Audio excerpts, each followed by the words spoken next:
All right. Now we're continuing with the speech that the Lubavitcher Rebbe gave in 1991. And this was shortly after 1991. That was when the Iron Curtain fell. So this was shortly after Iron Curtain. And this, said the Rebbe, the fact that the Iron Curtain fell in such a miraculous way, without any bloodshed whatsoever, is, I mean, a miracle of miracles. And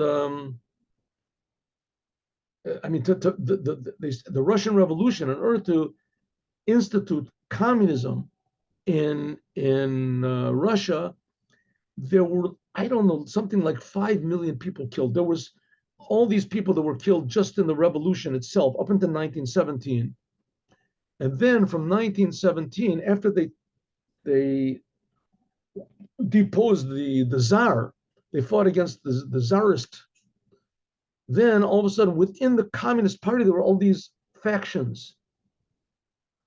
And there's other sort of semi-communists, and there was the hardcore communists, and world communists, and the Mensheviks, and this, which I don't really understand the whole business, but they say that there was another 2 million people killed. You can look up the information and get the numbers. Maybe I got it wrong. But anyway, there was a lot of people that were killed in order to institute communism. Just to get it on, just get its hold on Russia. And after he got his hold on Russia, then there died another additional 50 million people. The old communism. Communism is very, very evil, and it's very appealing. Very appealing, and it's very evil. It's very amazing how these two opposites work together, but they do. Okay.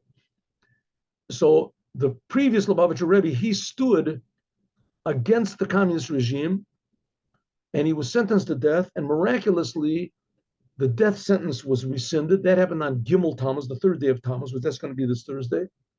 And he was set totally free on the 13th day of Tammuz, the 12th and the 13th day of Tammuz, which that's going to be next week sometime. When's that going to be? I have my calendar, my faithful calendar over here. And that is going to be next. That's going to be next Shabbat and Yom Rishon. Shabbat, next Shabbat. Right. Next Shabbat. Yom Rishon. Okay. So those are the days that the previous Rebbe, he defeated communism. And it only really happened, the whole thing actually fell down was in 1991. So you make the calculation, that was like 60 something years afterwards, the 60, 2 years, 3, 4 years, that communism fell totally. And it was just a miracle. I mean, I was there, and not in, it was Russia, but in America. This was right after Saddam Hussein was defeated. He attacked Israel. It was really weird. He shot all these missiles into Israel, these huge missiles he shot into Israel. And they didn't do anything. The Rebbe said they didn't do anything. That was miracles. Whole buildings fell down. And the people in the buildings all came out unscathed in Israel. And then after that, all of a sudden, the Iron Curtain fell down. And all of a sudden, these Russians got out. The thousands of, hundreds of thousands. There was even Russians that went back. Right? They came to Israel. There was nothing for them to do, so they went back to Russia. Okay, so says the Rebbe, that when did the whole thing begin? It began on Gimel Tammuz, the third day of Tammuz. The third day of Tammuz. Okay, said the Rebbe, something else happened on the third day of Tammuz, but that happened thousands of years earlier, 3,000 whatever it is years earlier, and that was that the sun stood still for Joshua. Joshua was fighting against the Philistine, I don't remember what it was, and he fought against them. And in order for he was winning, and in order for the victory to continue, because they couldn't fight at nighttime, so the sun stood still. It says that all the heavens stood still for one full day. And that's what it says. Joshua said, Shemesh beGivon dome, the sun in Givon, a city is Givon, was still. It says because the planets, they have their own song. Each planet has its own vibration. And that's called the song of the planets. Just like it says, all the angels also sing. So it says the sun stopped singing. It was dull. It was quiet. The sun was quiet until Ad Yakom Ovecha, until you take the advantage from the revenge from your enemies. Since, says the Rebbe, that everything is directed by God. That's what we learned in the Yom Yom yesterday. Everything that happens is directed by God, right? Every ant you see, every this. Ubakol Shana, every year, Chozrim Matzvam Enyanim, the same date. Interestingly enough, right? The calendar and the seasons, they repeat themselves. Every year, the same thing. It's not like there's, summer and there's fall and winter and then the spring, and all of a sudden there's one month that there's like no gravity. And then there's another month that the sun goes in a different direction. Everything is set, and everything goes in the same way. Every year there's the same exact thing, right? Same exact thing. There's summer, there's winter, the weather is the same here. The different seasons, the different time, the sun and the moon. Says the Rebbe, the reason it's that way physically is because that is that way spiritually. And the main thing of the spiritual aspect is what happened in that day. If the sun stood still on the third day of Tammuz, so it must be the third day of Tammuz has a special connection with the sun standing still. The whole Shana every year repeats these things just like it were the first time. So we have to say, the Bavada, that certainly, Shana, this year, Yeshnam, there is. It's hard for me to read this thing. For some reason, the printing errors. Okay. Yeshna, there is, Sheikh has a connection between these two miracles that happened on the third day of Tammuz. Shemesh begivon dom, says the sun stood still, and ha-hetchilas, the beginning of the redemption of the previous Rebbe from communist prison. And if you remember the last paragraph we learned, right, this first paragraph, the Rebbe ended it with a question: why did God have to make a miracle in stages? That he let the Rebbe out of a sentence of death from prison was on one day, and then he was announced that he was going to get free totally on another day, and then he actually got the papers on another day, the day afterwards, and then he was still imprisoned in general in Russia, and he got out of Russia in another day. And then he got out of Poland, wherever he was, the war started, he got out of there, and then finally came to America. Why did it have to open up gradually? Why didn't God just do one miracle and that's it, right? Just let him out. God didn't do anything he wants to. Why did it have to? So we're going to see that the same thing happened with the sun standing still. We're going to see. Al derech hashal, just like I said before, on the third day of Tammuz, why did it have to be in stages? Why wasn't Gimel Tammuz itself a complete miracle? So we have to explain also the same thing with the sun. One second, what's going on over there? God made the sun stand still. Why? So that Joshua would win the battle. God is the creator of the whole world. If he wanted Joshua to win the battle, so why didn't he just defeat the enemy? Or even more, why did it have to be an enemy at all? Why did God create an enemy and then Joshua has to fight the enemy, or God has to fight the enemy, or something? Why does it have to be all this? This is so, the idea that there has to be opposition, and going out of the opposition is such an essential thing in reality that that's the first of the 10 commandments. I am God that took you out of Egypt. You ask yourself, that's such a big accomplishment for God. God creates Egypt. God creates everything. God is bragging. I took you out of Egypt. Look at me. I'm stronger than Egypt. What type of a God are we worshiping? That's the best God can say about himself, is that he took us out of Egypt. But Egypt itself, the whole world, we just finished learning, the whole world is nothing. It's created from nothing. And God is saying that Egypt is, if the whole world is nothing, but not Egypt. Egypt is a big enemy. And I took you out of it. What does that mean? What does it mean? Why did God have to do it in stages? That he's made the sun stop, and then they had to fight a battle. Kaven Shekura Nes, since there already was a miracle, a Nes Gadol, a big miracle like that the sun stopped. Sheyuben Nisim, this is one of the greatest miracles that happened any time in the history of the world. Until Shahabsak, the sentence says, Lo Yakayomahu Lefanav the Echrav. It says over there in the book of Joshua that there was not a miracle like this before or afterwards. In order that Joshua and the Jewish people, Yochla Lamshich, could continue in the world until they saw their enemies by means of seeing their enemies and pursuing their enemies. Right? If it was darkness, their enemies could run away from them. They could. When the sun stood, so that you could see Nochach Givon, when the sun stood opposite the city of Givon, the Chashash, they thought that Pan Yishka, they thought maybe it would set in the proper time, and then they won't be able to run after the enemy in the middle of the nighttime. So therefore, God said to the sun, that it shouldn't move. Mehalcho, the Yamtin Od, Nochach Givon, and it should stop by the city of Givon. It should stop. But in other words, that's where the sun was standing.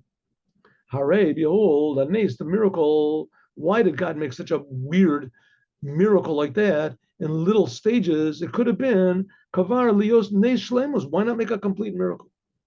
If God, you're going to make a miracle, so why did the Jewish people have to run and fight? Right? Pursue.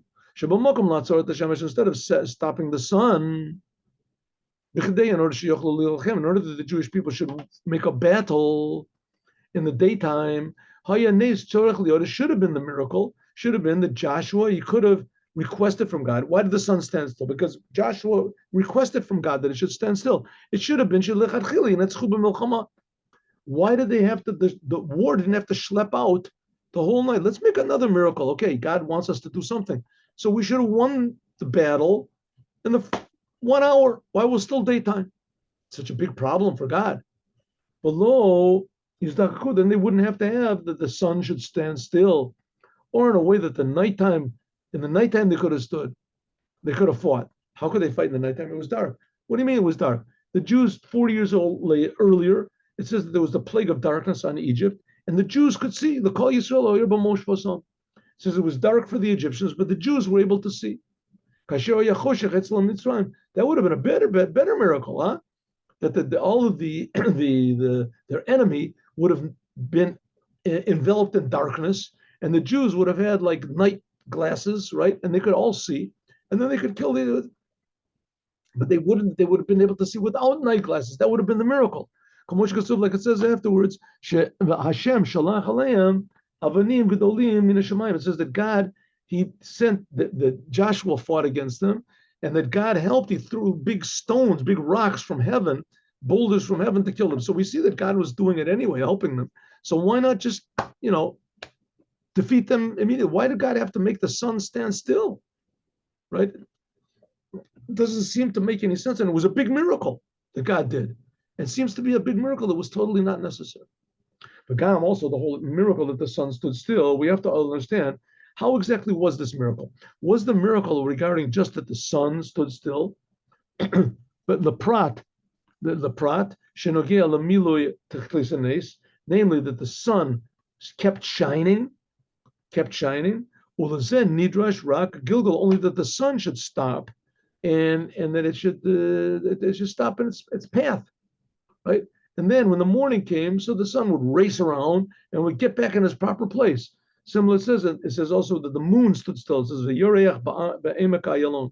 so the sun and the moon stood still. Or maybe the miracle was not just of the sun and the moon, but it was Kol Seder Shalom. The whole entire heaven stopped. Everything which is connected to the path of the sun.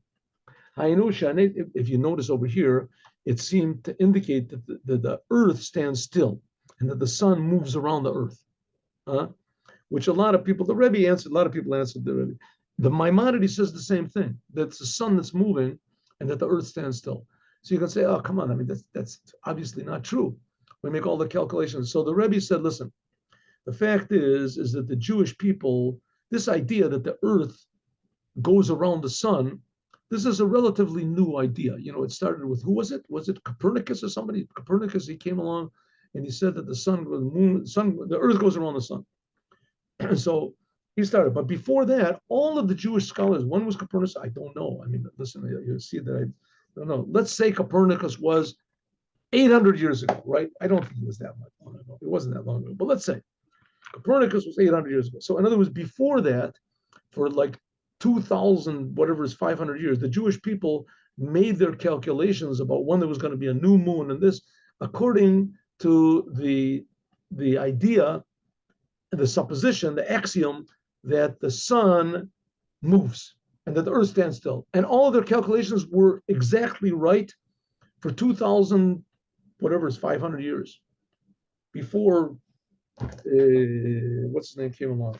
I don't have my solar. Anyway, let's say it was, usually I look these things up. Anyway, however Copernicus was, whenever he was, so the Jews were making calculations that the sun goes around the earth for thousands of years before that, and it was always accurate and very accurate. And they did it with exactly when the moon came. It's more complicated, but if that's reality, so that's reality. If that's reality, that's the way things are. So, I mean, people used to think that if you have a headache or whatever, so there were spirits in your head, you made a hole in the head and the spirits came out. I imagine it must have worked a few times. For somebody, it must have worked because they wouldn't continue doing it. So, okay, that's, maybe it worked a few times. So it's true, you can do it either way, but the Rebbe pointed out, because since there's the theory of relativity and that everything is relative to everything else, and there's no, how do you say, stable spot in the whole universe that you can stand on and see what's really moving, what's really not. So, okay, anyway, to explain that might take somebody a little more expert than me, but nevertheless, the sun went around. Why did God have to stop the sun? Why? So, if you say that's the moon going, so if it's the earth is spinning around, so it's obvious, you just stop the earth and everything seems to stop, right? All the motion stops. But if you say no, that the earth is still, then you got a question. Is it just the sun and the moon that stopped moving? Or all of the heavens stopped moving? Huh? According to this, what we say, according to Judaism, all of the galaxies, right? All the galaxies and all these nebulae or whatever they're called, they're all moving. And the earth is still. That's like really, that's really far out. But if it's the truth, it's the truth. That they're all moving around, all the constellations, they're moving around, and the earth is standing still. Say it simply, that the earth is just spinning around and finished. Says, no, I would like to say it that way, but it's not the truth. Okay. I don't think it really makes any difference which way you say it, because you can make the calculations either way. But here, so the question is, what stopped? Did the sun and the moon stop? Or did all the heavens stop? Or the heavens stop? I see that the miracle was that it stopped everything which was connected to the sun and the moon, namely all of the heavens. And the reason was this, that the going of all the heavens, what's called the Galgal Yomi, and also all of the others, all the other stars and all the planets and everything stopped. That it was Shanaz al Yadesiv of Gilgal Yomi, because of what is called the heavens, or whatever you want to call it, the outer heavens that we see with all the stars and all the nebulae, that's also one level. So the whole thing goes around the earth. So we say the whole entire, if that stopped, then everything stops. And Gam Totzami also says that all the small stars that go around the sun themselves, everything stops. Okay, so what do we say? That only the sun and the moon stopped because that was relevant to Joshua, or maybe the whole entire business stopped, all the heavens stopped. The difference between these two ways is that if this is a miracle that breaks nature, and by means of this, namely that only the sun and the moon stopped, or if it was a miracle Shapal Teva Shemesh, that just not the nature of the sun, but the whole entire nature of the universe, all the astronomy stopped. Everything else stopped. Because listen, if we're saying that the earth is the center of everything because the earth is the most important. And of course, I'm going to ask a question. 1 second. Maybe there are people on Mars, maybe there are people. And the Rebbe said that there could be people on Mars and these other places. In fact, he even encouraged. He said that science has an obligation to investigate if there's life on other planets and other places that there are. He says, but even if there are, nevertheless, they were not given the Torah. They were not given the Torah. The Torah was only given here. Only here do we have really true free will. Wow, that the Torah was given here. So therefore, we're the center of all of the universe, of all existence, because here's what God gave the Torah. That was the whole plan. Okay, that's what Judaism says anyway. Therefore, if the sun and the moon stopped, then only the sun and the moon stopped, or because the sun and the moon stopped, so the whole business stopped. Because the whole reason that there is the whole business is just so there's the sun and the moon, so that the Jewish people can decide when time is and when the holidays are. And each one we can say that this is two types of miracles. One type of a miracle is a nes ein mishana teva adavar. The miracle does not change the nature of a thing. Like, for instance, the miracle of blood. When God turned water into blood, that changed the nature.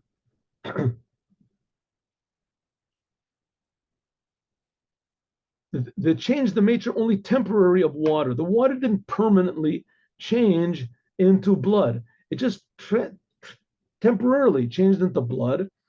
But when it started, as soon as the miracle stopped, as the blood turned back into water.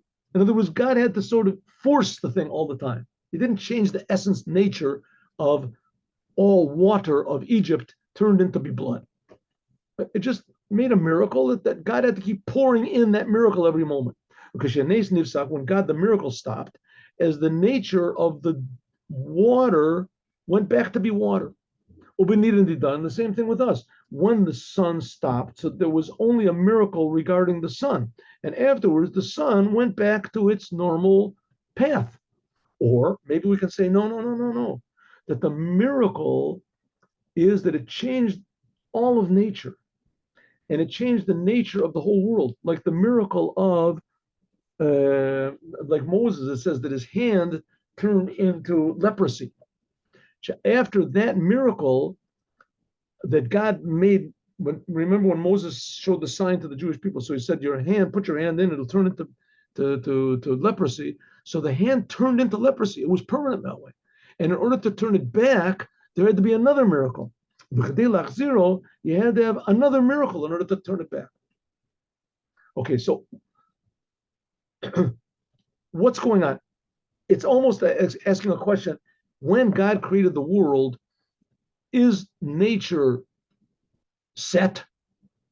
And that in order for God to change nature, he has to pour a miracle in constantly, because nature is so real, he has to constantly pour a miracle into it. And as soon as he stops, the miracle stops, like the Kriyas Yamsuf, splitting of the sea. It says that there was a wind that came from the east. God split the sea with this wind. And as soon as the wind stopped, the water went back. Or maybe we say, no, that's not what happened. That when God stopped the sun and the moon, all of nature stopped. All of astronomical nature, the whole thing changed totally. That's it, permanently changed. And in order for God to make it go back, he had to make another miracle, like it was when God created the world in the beginning. Okay, what's the difference between the two? We'll see. Yesh Lomer, we can say, similar. It's also a similar question in our Torah portion regarding the Perach Mate Aaron. It says that the staff of Aaron, I don't know, my nose is itching today. What's going on? It says that it says that the staff of Aaron grew flowers. Grew flowers. What was the miracle that happened over there? It said that we're talking about last week's Torah portion. This is talking about Parshas Korach, right? That's where you outside of Israel people are. And so there was Korach made a big war against Moses. And he lost.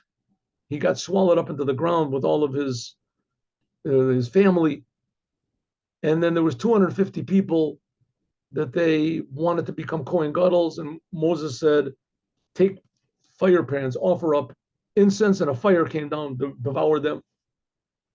And then there was a big plague that attacked the people. And then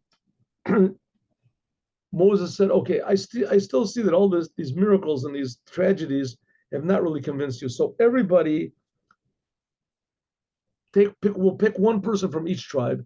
Each person take a staff.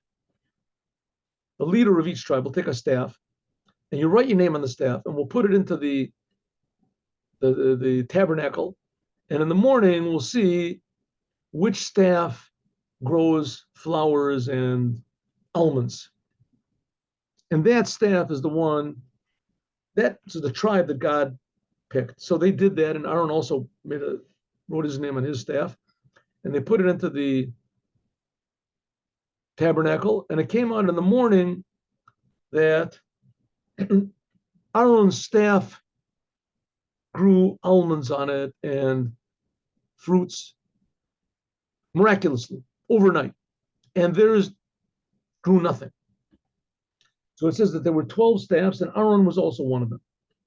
So it says 12 tribes, all the 12 tribes. Joseph, the tribe of Joseph, was divided into two. They, Ephraim and Manasseh, so they all wrote on their staff. And Aaron, he wrote his name on the one of Levi.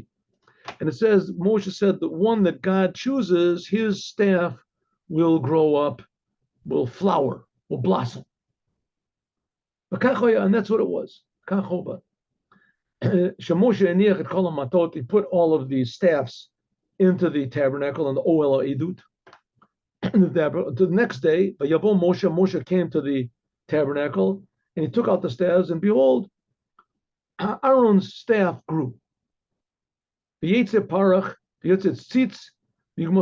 says there came out flowers and there came out buds and there grew almonds. And Moshe took all, and it says that there was all three together. It's not that there were some flowers, and there was also some of them budded already, and some of them also grew. So that everybody saw all the stages were there of growth. Moshe took all the staffs, Moshe b'chdei, in order that all of the Jewish people should see it. And God said, Hashevet mate Aaron, put the staff of Aaron back into the tabernacle, and this will be a sign for everybody, the Zikaron, as a remembrance that I chose Aaron's staff over all the others. Tzarech Lavin, we have to understand. Even since the parach mata Aaron, since the staff of Aaron grew, Hayan was a miracle just to show that God chose the Kohanis Aaron, so it would have been enough. Ilu hayamase shkedim muchanim alamateh. It would have been enough that there was just almonds on the staff. So this is a sign for the Jewish people that at first glance, it was enough. It